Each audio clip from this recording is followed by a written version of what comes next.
The air on the 45th floor of Wellington Industries was usually crisp, controlled, almost as meticulously filtered as the financial reports David Wellington consumed daily. But today, a raw, primal panic had permeated it, echoing through the hushed hallways from his glass-walled office. "My God, how can this be happening now?" David yelled into the phone, his voice a strained rasp. He paced, a restless tiger in a gilded cage, watching through the huge windows as the sleek black cars of the Chinese delegation pulled up to the building's entrance. The official translator, his crucial link to a $200 million deal, had just called to cancel. A family emergency. An unthinkable, unavoidable, last-minute betrayal. In 15 minutes, executives from China's largest technology company would be sitting in his conference room, ready to finalize a contract that hinged entirely on perfect, nuanced communication. $200 million. 2 decades building Wellington Industries, and it could all come crashing down because of a language barrier. "Mr. Wellington, I've tried every translator in the city," Rebecca, his executive assistant, pleaded, her phone still glued to her ear, her voice taut with a shared anxiety. "No one is available for a meeting of this magnitude on such short notice." David loosened his Italian silk tie, feeling the prickle of sweat on his forehead. The Chinese were known for their strict communication protocols. They valued precision, respect, and certainly wouldn't tolerate a meeting conducted through clumsy translation apps or improvised gestures. The walls of his meticulously constructed empire felt suddenly fragile, built on sand. Then, from the corner of the room, a soft, almost whispered voice cut through the rising panic. "Excuse me, Mr. Wellington, but I speak fluent Mandarin." All eyes snapped to Jasmine Parker, 28, who had paused her cleaning routine, a cloth still clutched in her hands, her navy blue maintenance uniform stark against the opulent office. Jasmine had moved through these executive floors for 3 years, a ghost in the machine, discreet, efficient, utterly invisible to the parade of important people who circulated there. The silence that followed her statement was so profound you could almost hear the hum of the air conditioning, each executive holding their breath. Rebecca was the first to react, a nervous, disbelieving laugh escaping her. "Jasmine, this isn't a joke. We're talking about a multi-million-dollar international deal." David, however, studied Jasmine. He truly saw her, it seemed, for the very first time. There was a quiet dignity about her, a self-possession that clashed jarringly with the cleaning cloth in her hand. "You speak Mandarin?" he asked, his voice heavy with skepticism, yet tinged with a desperate, burgeoning hope. "Mandarin, Cantonese, and a little Taiwanese," Jasmine replied calmly, meeting his gaze without flinching. Her eyes, intelligent and steady, held no trace of the subservience he was accustomed to from the unseen staff. "I studied Oriental linguistics at Howard University before I started working here." Jasmine was 28 years old, and she had never, in her wildest dreams, imagined that 3 years spent wiping down conference tables would be preparing her for a moment like this. Yet, all that time, while she cleaned, she had listened. She had absorbed every conversation, every strategy, every move these executives made, especially Rebecca's. She was invisible, but never blind. Rebecca's expression, usually a mask of polished professionalism, quickly twisted from amusement to raw irritation. "David, you can't be serious. A cleaning lady conducting the most important meeting of the year." Her voice rose in a desperate plea for order, for the familiar, comforting hierarchy. But David was beyond comfort. He was desperate. And there was something in Jasmine's posture, the quiet confidence in her voice, that made him hesitate, made him consider the impossible. "Prove it," he said abruptly, cutting off Rebecca. "Say something in Mandarin." Jasmine took a deep breath, and then, in perfect, unaccented Mandarin, she spoke, her impeccable pronunciation echoing around the room. David was speechless. Even though he didn't understand a word, he could sense the natural fluency, the confidence, the inherent authority in her voice. "What did you say?" he asked, still trying to process the auditory miracle he had just witnessed. "That it's an honor to meet you here, and we hope our cooperation will bring mutually beneficial results," Jasmine translated, her composure unwavering. "It's a very respectful, standard business greeting in Chinese culture." Rebecca crossed her arms, clearly uncomfortable, her prejudice curdling in the face of undeniable competence. "David, think about it. What will the Chinese think when they see that you brought a cleaning lady to an executive meeting?" At that moment, a memory flashed through Jasmine's mind like lightning. 6 months ago, she had found Rebecca crying in the executive bathroom, talking on the phone about that black girl who hangs around the important meetings. At the time, Jasmine had pretended not to hear, but every word had etched itself into her memory. For a moment that stretched into an eternity, David simply watched Jasmine.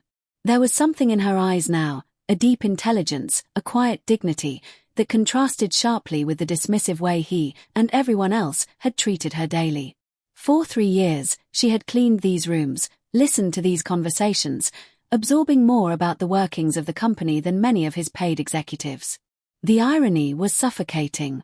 "You have 20 minutes to get yourself together," David finally said, ignoring Rebecca's shocked, furious stare. "Put on something appropriate and meet me in the conference room." As Jasmine hurried out to get ready, Rebecca whispered furiously, "You've completely lost your mind. When this backfires, it will be the end of your career." But David wasn't listening. For the first time in years, he felt a flicker of something new, something unsettling and profoundly hopeful. He was about to discover that the most valuable people are sometimes the ones who go unnoticed, right under our noses. What none of them knew was that Jasmine had been preparing for this moment longer than anyone could have imagined. And Rebecca, with all her arrogance and thinly veiled prejudice, was about to discover that underestimating someone based on appearances can be the biggest, most costly mistake a person can make. 20 minutes later, the conference room, usually a theater of power and pretense, was plunged into an immediate, awkward silence when Jasmine returned. She had shed the navy blue uniform, replacing it with a simple yet elegant black outfit borrowed from a surprisingly kind receptionist. Her hair, usually swept back plainly, was now pulled into a sleek, elegant bun, and she carried a notepad, looking every inch the executive she was about to embody. "Jesus Christ," Thomas, the CFO, muttered, making no attempt to hide his shock. "Is that really the same person?" Rebecca, however, didn't bother to lower her voice as she whispered conspiratorially to her assistant, "You can put a jewel in a piece of coal, but it's still coal inside." The words, meant to wound, merely solidified Jasmine's resolve. The Chinese delegation arrived precisely on time. 5 impeccably dressed executives entered the elegant, glass-walled room, chatting amongst themselves in Mandarin as their eyes took in the sprawling Manhattan view. David, a man visibly holding his breath, began the formal introductions, carefully omitting Jasmine's current title. "This is Jasmine Parker, our international relations specialist for the Asian market," he stated, each word chosen with deliberate precision, a gamble on a future he couldn't yet see. The delegation leader, Mr. Chun, greeted Jasmine with a respectful bow. When she responded in perfect, flowing Mandarin, thanking him for the honor of meeting them and praising their punctuality, a virtue highly valued in Chinese culture, his eyes lit up with genuine surprise and an undeniable approval. The subtle shift in his demeanor was not lost on David. For the first 15 minutes, Jasmine was a maestro of communication, translating every nuance with surgical precision. It wasn't just the words, it was the cultural tones, the diplomatic implications, even the subtle jokes that made the Chinese delegates laugh genuinely, their initial formality melting into an unexpected ease. The meeting flowed with a naturalness that no one, least of all Rebecca, had anticipated. That was when Rebecca, unable to tolerate the sight of Jasmine's effortless success, decided to intervene. "Jasmine," she interrupted, her smile thin and venomous, "perhaps we should explain to our guests her unique career path at the company." David shot her a warning glance, a silent plea to back down, but Rebecca, fueled by her own bitter envy and prejudice, continued, "It's just so inspiring to see someone reinventing themselves like that, moving up in life, so to speak." The condescending tone was unmistakable, a thinly veiled attempt to remind everyone, especially the Chinese, of Jasmine's place. Jasmine felt a familiar weight of humiliation settle upon her, a feeling she had known intimately since she was 18, when she had to drop out of Howard University in the middle of her junior year. Her diabetic mother had lost her job, and there was no one else to care for her, to pay the mounting medical bills.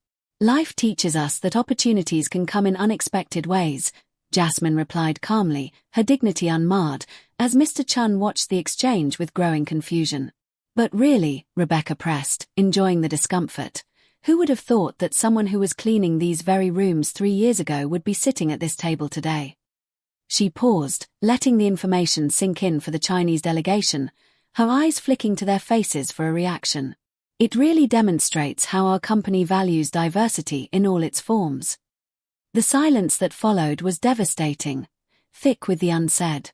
Jasmine saw Mr. Chun's expression change subtly, not exactly contempt, but an uncomfortable surprise that tightened her stomach. In Chinese culture, professional hierarchies were taken with utmost seriousness. Such a revelation, presented in such a manner, was a breach of protocol. David quickly interjected, "What Rebecca meant is that we value talent wherever we find it." But the damage was done.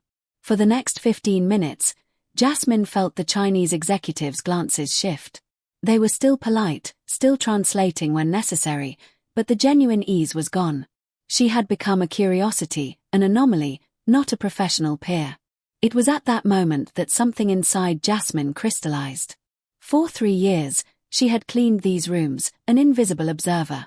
She had watched executives discuss strategies, close deals, and make decisions that moved millions. She had absorbed every word, every tactic, every mistake they made, especially Rebecca's mistakes. The time Rebecca lied about quarterly sales figures to impress a client. The instance she took credit for a project entirely developed by a subordinate who was later fired for budgetary reasons. The casual, confident use of confidential information for her own personal negotiations. Jasmine had seen everything, heard everything, and, most importantly, she had kept everything. The invisible woman was about to become the most dangerous force in the room. The meeting limped to a tentative preliminary agreement. The Chinese delegates, now visibly reserved, promised to carefully consider the proposal, diplomatic code, as Jasmine well knew, for maybe, if we don't find something better. When the delegation finally departed, Rebecca couldn't hide her satisfaction, arranging her papers with exaggerated, triumphant movements. "Well, that was interesting," she chirped, a thinly veiled jab at David. "Maybe next time we should be more transparent about our team's qualifications from the outset." David was visibly furious, his jaw clenched, but before he could respond, Jasmine, with a newfound calm, rose. "Rebecca," she said, her voice soft but laden with an unsettling new authority. "Mr. Chun mentioned something interesting before he left." Rebecca raised an eyebrow, a picture of feigned curiosity. "Oh, really? Like what?" "He said he was impressed with my fluency," Jasmine continued, letting the weight of her words settle in the suddenly tense air, but confused by the hierarchical dynamics of the meeting. "He asked if I could call him later to clarify some cultural aspects of our presentation." Rebecca's expression shifted subtly, a flicker of unease replacing her smugness. "What aspects?" she pressed, her voice a little sharper. "Mainly," Jasmine replied, a faint, knowing smile touching her lips, "why the person responsible for translation wasn't introduced as the lead negotiator, considering that in their culture, whoever speaks the language automatically assumes the position of authority." She paused, letting the implication sink in, watching Rebecca's face pale. "He said he'd like to better understand our organizational structure before making a final decision." For 3 years, Jasmine had been utterly invisible. But invisibility, she was about to discover, could be the most powerful weapon of all, especially when you've been watching, learning, and meticulously preparing for the precise moment to step out of the shadows. What Rebecca didn't know was that every insult, every humiliation, every petty attempt at sabotage had not created simple resentment in Jasmine. It had forged a strategist, a silent observer who knew every weakness, every secret, every lie that circulated through those gleaming corridors of power. 2 hours after the disastrous meeting, Jasmine was back in her navy blue uniform, pushing her cleaning cart through the executive hallways. But this time, every movement was calculated, every glance deliberate. For 3 years, she had mentally mapped every important conversation, every whispered secret, every carelessly left document, especially Rebecca's. "Look who's back where she belongs," Rebecca commented loudly enough for Jennifer from accounting, and indeed any other executive in the hallway, to hear. After that pathetic charade today, at least we know where everyone really belongs. Jasmine continued cleaning, her hands moving automatically as her mind registered every contemptuous word. Rebecca had no idea that during those 3 years, while cleaning her office, Jasmine had seen personal emails left open, overheard phone conversations about contract manipulation, and most damningly, located documents Rebecca hid in her bottom drawer. Documents about unfair competition against smaller, often minority-owned, companies. You know what bothers me the most? Rebecca continued, clearly showing off to Jennifer. David actually thought that a cleaning lady could save a $200 million deal, as if 3 years cleaning bathrooms qualified her to sit at the table with real executives. It was at that precise moment that Jasmine's phone vibrated discreetly.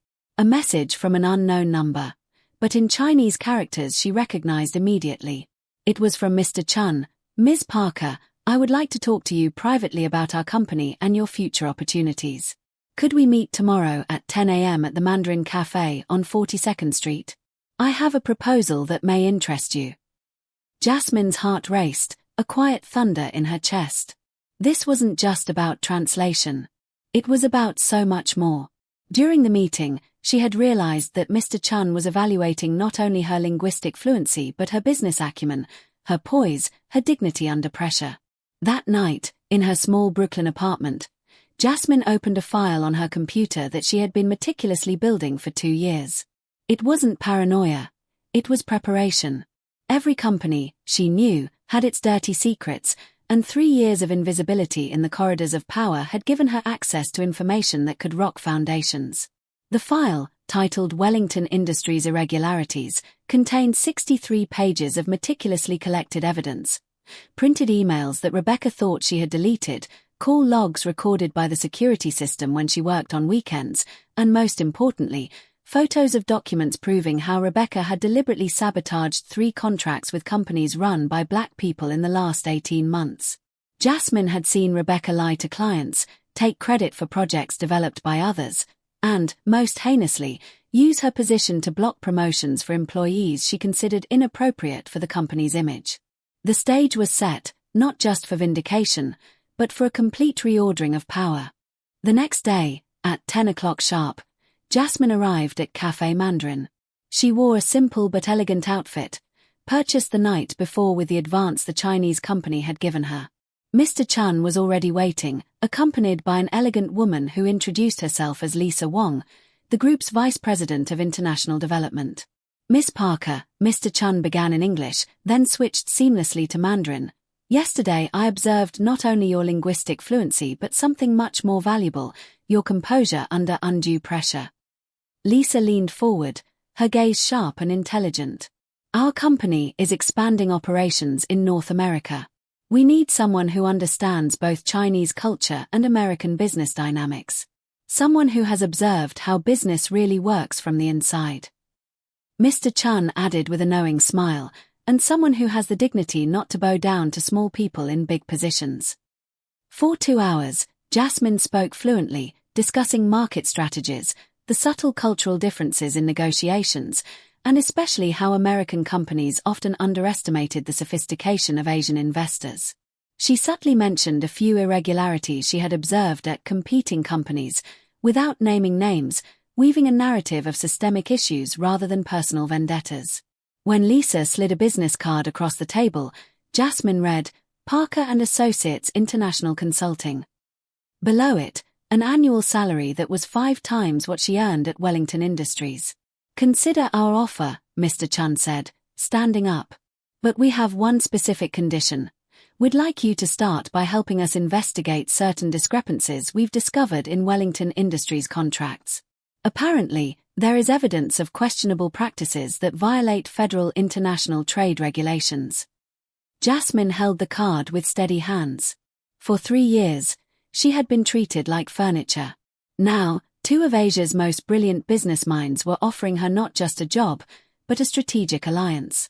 There's an emergency meeting at Wellington Industries tomorrow, Lisa said quietly, a conspiratorial glint in her eyes.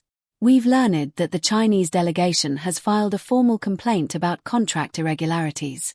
It might be worth your while to attend. That night, Jasmine called her mother.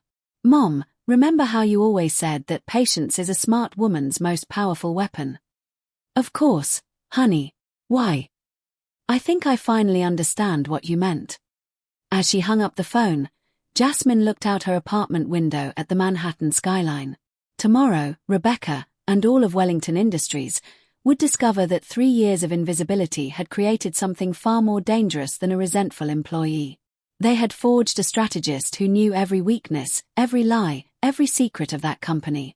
And unlike the executives who underestimated people based on appearances, Jasmine had learned that true strength comes from observing, planning, and acting at the exact moment when her opponents least expect it. The next morning, the executive boardroom at Wellington Industries buzzed with palpable tension.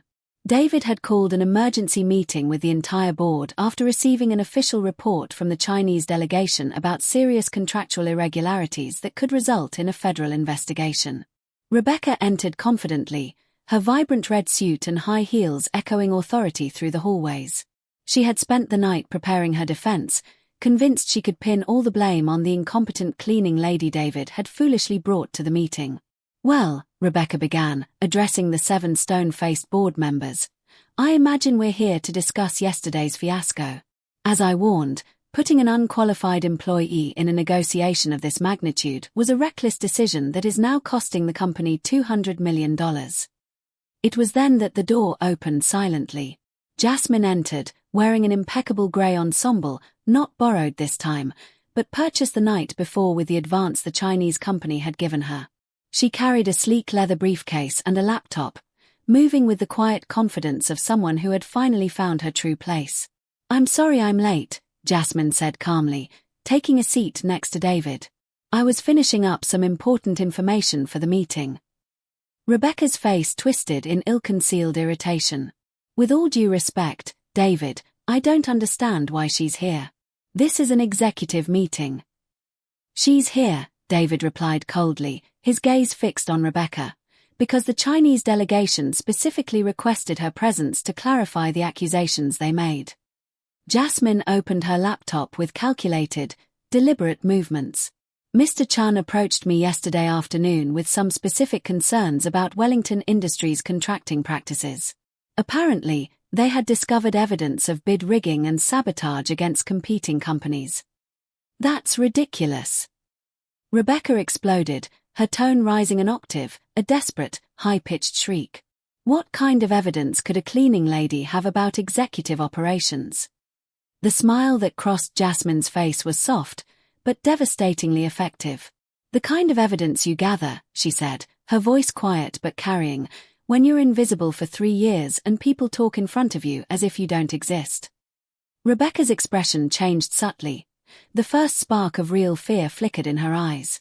Jasmine connected her laptop to the projector. The first image that appeared was an internal email from Rebecca to a client, dated 6 months ago. This email, sent to Mills Corporation, contains confidential information about the Johnson Company's proposals, our direct competitor at the time. The silence in the room was deafening. Rebecca tried to interrupt, but Jasmine continued relentlessly. This second document shows how Rebecca deliberately inflated the costs of projects led by Black and Latino employees, forcing cancellations that she then attributed to the incompetence of those responsible. The screen showed meticulously organized spreadsheets with obvious alterations, internal emails, and security system recordings. For 3 years, Jasmine had meticulously documented every irregularity. This is a setup. Rebecca shouted, jumping to her feet, her voice trembling with rage. She's fabricating evidence to get revenge because I exposed her true position in the company. Jasmine remained calmly seated. Mr. David, the recording I'm about to play was made by the company's own security system 8 months ago. Rebecca's voice echoed through the room speakers. We can't allow these types of people to think they belong in executive meeting rooms. It's a matter of maintaining appropriate standards in the company. Rebecca's face turned pale instantly. She remembered that conversation, a private discussion with Thomas about keeping the company free of unsuitable elements. And this, Jasmine continued, displaying a new recording, is from 2 weeks ago, when Rebecca deliberately instructed the receptionist to lose resumes from candidates with names that sounded too ethnic. One of the directors, Mr. Johnson, a 60-year-old black man who had been with the company for 15 years, leaned forward with a grim expression. "Rebecca, is this true?" That's out of context," Rebecca stammered, sweat beginning to form small beads on her forehead. "You don't understand the pressure I'm under to maintain company standards." "Company standards," Jasmine said softly, her voice carrying the full weight of her moral authority, include ethics, integrity, and compliance with federal anti-discrimination laws, all of which have been systematically violated over the last 18 months. David turned to Rebecca, his expression stony, devoid of any sympathy. "You have 30 seconds to explain why you shouldn't be fired for cause and reported to the district attorney." Rebecca looked desperately around the table, searching for an ally, a sympathetic face. She found only looks of disapproval and disgust. "You're making a terrible mistake," she whispered, her voice breaking. "She's just a resentful cleaning lady who," David interrupted her, his voice authoritative and final, "is our new director of international relations. And you're fired." The silence that followed was absolute. Rebecca remained standing, swaying slightly, processing that her 15-year career had ended in a matter of minutes, shattered by the very person she had so thoroughly underestimated. "Your access credentials will be revoked immediately," David continued, his voice cold. "Security will escort you to collect your personal belongings."